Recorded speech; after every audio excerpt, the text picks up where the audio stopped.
Okay. Yeah.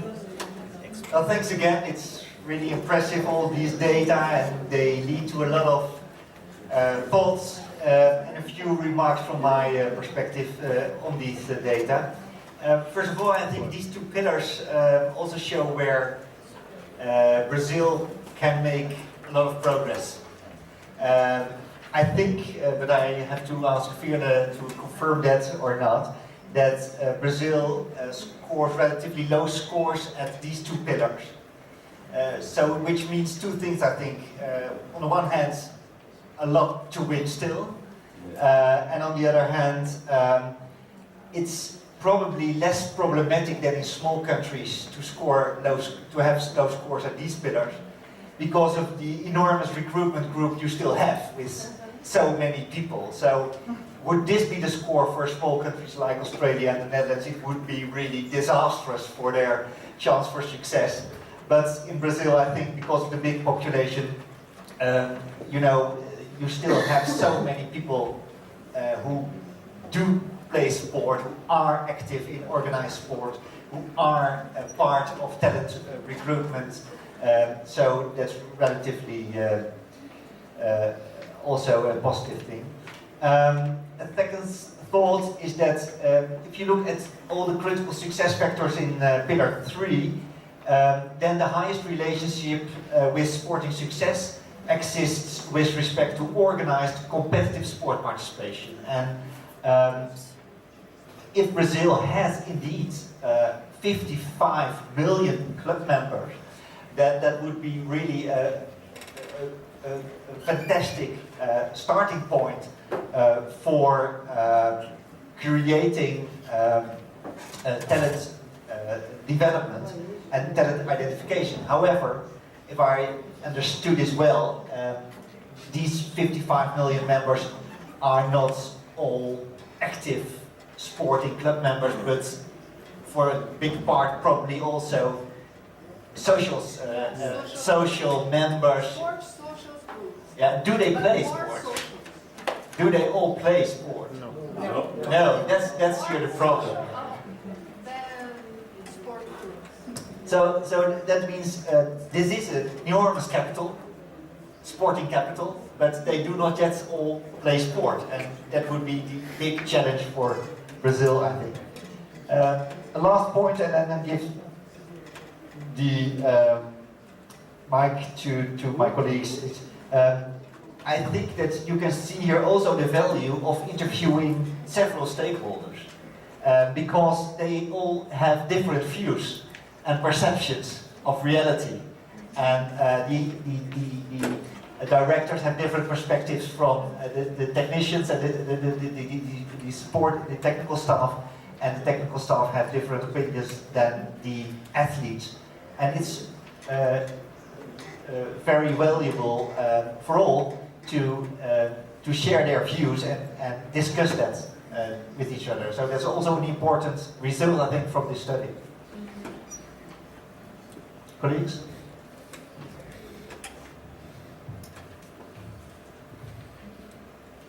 Just a quick point for me on Pillar 3, and that's to reassure you that what you see in Brazil is replicated elsewhere, that 75% of schools do no extracurricular sport. It's very surprising, but increasingly we've heard in the Netherlands that schools don't do sport, children go to clubs. In the UK, it's only a minority of schools that would offer significant extracurricular sport. And the other thing which is common to the more developed nations' perspective is dropout with age. It's very interesting to see that 66% of municipalities are not involved in competitive sport for 12 to 14-year-olds, and that increases to 77% for 15 to 17-year-olds. And in the UK, we have a situation whereby participation by young children in primary schools is high, 75–80%. When they go to secondary school, they have the opportunity to exercise choice. Do I take part in sport or do I not? And what we see is a very significant drop-off. Then when they reach 16, if they stay in school, PE is no longer compulsory, so they can exercise choice again. We see another dropout. Then when they reach 18, maybe they go to university, another decision point, and inevitably we see dropout. And our biggest concern is that we're losing sports participants between the ages of 16 and 25, who would be precisely the market that we're looking for to produce the next round of young talents who might be anywhere between 8 and 4 years away from the podium. So what you see in Brazil is not specific to Brazil, but something which is rife internationally. But with the population that you've got, if you could do something about it, the opportunity to identify and produce new athletic talent is immense.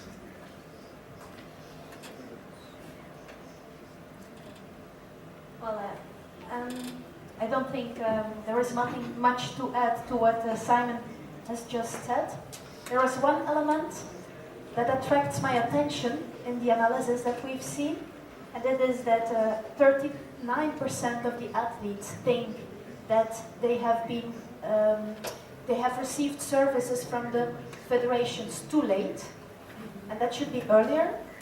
And that is also linked to sports participation and to the quality delivered in sports clubs. And I want to explain why is that so important. And I tried to look it up in my computer, but I couldn't quickly find it. But if I reflect to my own country, the data there, and similarly to the Netherlands, so it might be worth to see for Brazil, 60% of the elite athletes in my country receive extra support services from their confederation between the age of 14 years old and 16 years old. That's probably okay. But the point is, most of the talent characteristics and the skills that you need to develop in order to become an elite athlete are the best trainable before the age of 12. Coordination, motorical skills are all skills that can best be trained before the age of 12. That means that elite athletes have a lot to win at those young ages. And therefore you depend on the sports clubs. I'm pretty sure that there are a lot of very good sports clubs in Brazil. And that's also my feeling when I talk to people here. So I think it's up to the confederations to try to improve in some sports the quality of their sports clubs. And my second point is, why is it important? Now, how can a national government do something about that? It's actually the responsibility of the sport itself, and it's not the responsibility of a national government. But what could help is, when funding is provided for the confederations, one of the preconditions for funding, for example, for sports participation, could be related to the initiatives that are undertaken to improve the quality of those clubs. And one of the examples is, some countries have, for example, a kind of measurement instruments, like you would know the Michelin guide of restaurants or the ISO norms. Well, some federations also have that kind of measurement instruments. So, for example, that I, as a parent, I can see on the internet, I'm looking for a good gymnastic clubs, which ones have a good quality. And that's where I will try to send my children to. That's one of the initiatives that we can find in some countries, as an example. Nosso amigo australiano. Ok. Bom, pessoal, boa tarde. Eu queria começar aqui agradecendo a Tereza e a Flávia a oportunidade de estar aqui. Para a gente que trabalha no governo federal, estar numa casa como a USP, reconhecida nacional e internacionalmente, como uma casa do saber do esporte, é uma grande honra. E também está podendo sentar do lado dessas pessoas que são referências internacionais daquilo que para a gente que mexe com política esportiva é absolutamente fundamental, que é ter o conhecimento sobre aquilo que é importante verificar, em primeiro lugar, e segundo, como é que os países do mundo que têm sucesso estão nessa situação, e como é que eles estão, e como é que o Brasil está em comparação a eles. Então, eu agradeço imensamente a vocês.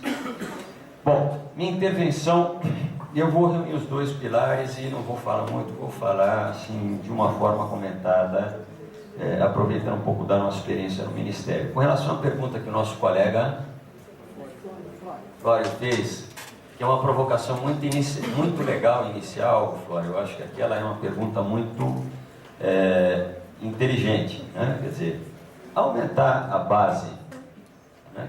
Aumentar a base garante sucesso?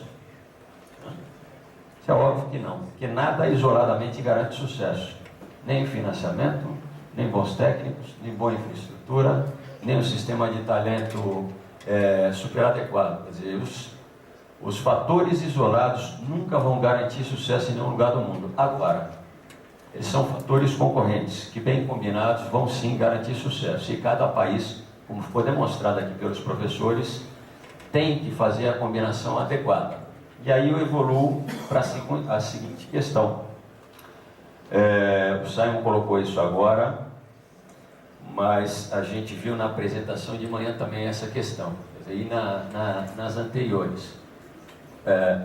Do ponto de vista potencial, o Brasil está no seleto grupo de provavelmente 5% dos países que pode ter vantagem com relação aos outros 95%, porque tem uma população muito grande. Então, o que é um problema é também a nossa possibilidade de sucesso, caso bem explorado. Avançando, no caso específico do Brasil, a gente tem uma questão que fica bem clara no momento em que a gente compara os dados apresentados hoje sobre a Holanda, né, com 25 mil clubes e uma população que é 10% da brasileira, e no momento em que a gente tem o dado aqui fornecido pela Confederação Brasileira de Clubes, de que temos a metade dos clubes que a Holanda tem, e por outro lado 10 vezes mais a população, e mais um agravante: os clubes, eles não são clubes esportivos, e uma terceira colocação é que os clubes estão em crise. Quer dizer, fica claro que não dá para ir por aí, que o caminho brasileiro é outro caminho. Então, e tem uma outra questão que tem que ser colocada: quem vai ao clube é aquele que tem recurso para ser sócio de clube. Então, além das questões que foram colocadas, mesmo o grupo que pode ir é um grupo que está socialmente já resolvido. Okay? Então, aqui tem um problema muito sério. Pensando em otimizar ao máximo o número de pessoas que existem no Brasil, você não tem outro caminho a ir para a escola. E aí, nós que somos brasileiros e já trabalhamos um tempo, sabemos que tem um grande problema, porque a partir da década de 80, falar em esporte na escola é quase que falar do demo, né? Assombração, algo do mal. Então, você vê a enrascada que a gente se meteu e que remete a gente para a situação que a gente está. Um país com potencial que até hoje não verificou seu potencial. Bom, avançando e já encaminhando para o encerramento, eu fiz um pequeno quadro, né, com pequenas indicações aqui. Hoje a educação física cumpre um papel que é social e educativo, como bem foi observado aqui. Bom, observado também pela colocação da Tereza, que eu não sei o nome em português, LTAD, Long Term Athlete Development. Long term. Treinamento a longo prazo, quer dizer, fica claro ali, são aproximadamente 10 anos para desenvolver. E começa em torno dos 6, do 8, etc. e tal. Se a gente olha só para a questão da educação física, vê que educação física não é obrigatória nas séries iniciais, nós já temos um problema. Porque a hora que toda criança poderia começar a ter um estímulo, não tem. Segundo, se a gente continuar olhando para a educação física, onde ela é obrigatória, e a ação que ela desempenha é uma ação que não se relaciona com o desenvolvimento das capacidades físicas que precisam ser desenvolvidas para ser atleta, mas também para ser um ser humano saudável, né? Para ser também um ser humano saudável. Não faz isso, então nós já estamos no segundo problema. Então essa é uma questão que precisa ser resolvida. A educação física não é, nem nunca será e nem deve ser o local para a formação de atleta, mas ela é o local para o desenvolvimento de habilidades físicas fundamentais para o desenvolvimento de um jovem saudável e que, se no futuro quiser ser atleta, poderá ser sem ser prejudicado. Então isso é uma questão fundamental. Enquanto não resolver isso, o Brasil não aproveita aquilo que tem de vantagem. Uma segunda questão: os programas de governo nesses 10 últimos anos, né, que tem o Ministério do Esporte, então pela primeira vez criado pelo governo Lula, e que relacionam a uma ação, se relacionam a uma ação dentro da escola, eles são objetivamente aqui o Segundo Tempo e o Mais Educação, e são programas que têm também um caráter socioeducativo. E são os programas que acontecem no momento extracurricular. Então aqui tem alguns problemas. Primeiro, 75% das escolas brasileiras não têm essa atividade. Ponto. Das 25 que tem, fazem uma atividade que não impacta em nada o desenvolvimento do atleta a longo prazo. Nós estamos matando a galinha dos ovos de ouro. É uma segunda ação. Mais para frente, na linha do tempo, continua matando.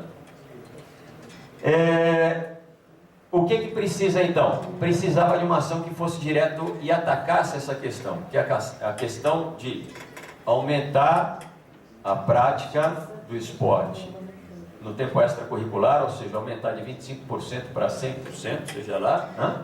Agora, fazer uma intervenção que ela efetivamente concorra para a formação do atleta.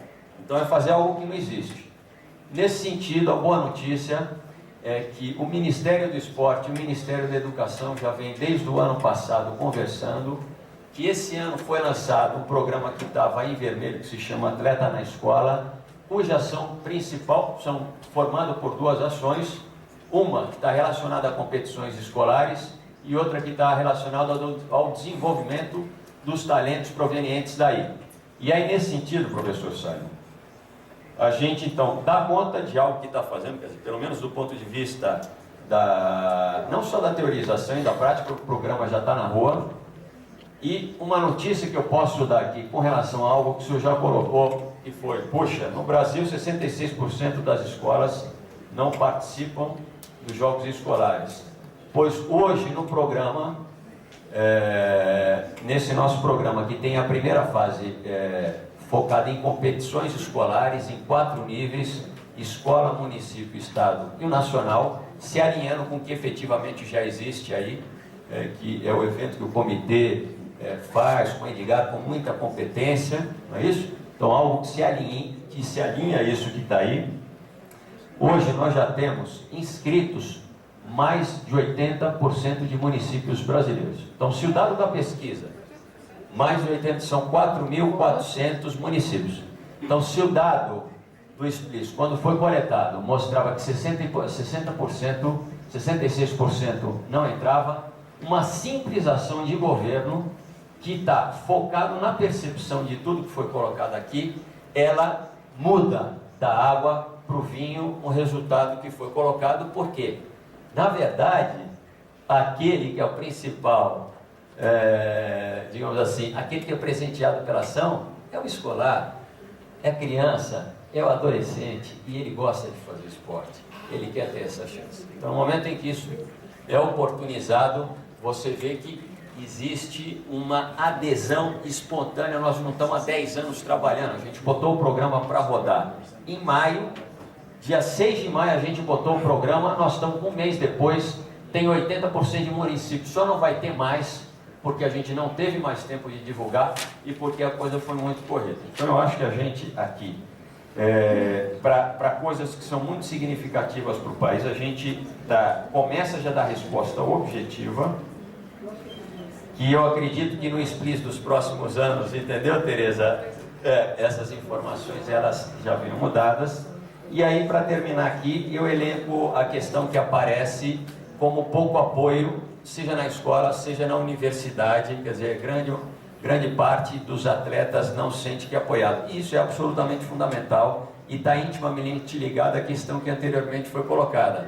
Olha, se a escola não é vista como um local importante para a formação do atleta, se ela não é vista como um local importante para a prática esportiva, por que apoiar quem faz isso lá? Legal? Obrigado.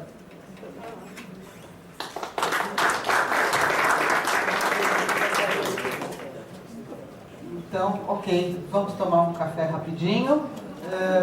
Nós vamos pedir agora. Ontem a gente alongou um pouco o coffee, hoje vamos pedir para a gente ver se a gente encurta um pouquinho, porque é sexta-feira, final de tarde, para a gente não extrapolar o horário final do evento, tá? Muito obrigada, bom café. Meninos e meninas.